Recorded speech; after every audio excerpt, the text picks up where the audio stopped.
اینجا هم معرفی این تلویزیون‌های چوبی رو داریم که همشون در واقع مغز کار MDF هستش، فقط روکشی که روی کار استفاده شده چوب گردو یا چوب راش میشه. بعضی از این تلویزیون‌ها توی لبه کار فقط چوب استفاده شده. در واقع ما هیچ تلویزیونی که با مغز کار چوب باشه نداریم. فقط تو بعضی از کارها مثل این کارهای دلبرم که توی ستون‌ها و پایه‌ها چوب استفاده شده. این درکش‌ها که می‌بینید همشون MDF هستن که روشون روکش چوب شده و نوار دورش از چوب استفاده شده.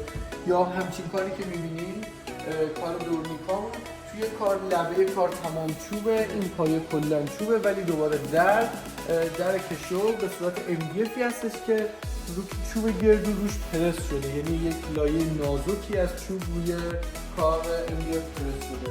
این به ادامه کارهای چوبیمون رو می‌بینیم. مدل کارول یا همچین مدلی که دوباره با رنگ روشن‌تر هستش، حالت خودرنگ گرفته.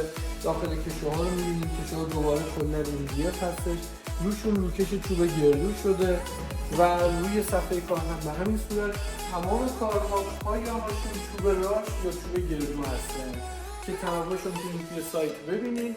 ارسال ما به سراسر کشور رایگانه، میتونید حضوری هم برای خرید تشریف بیارید.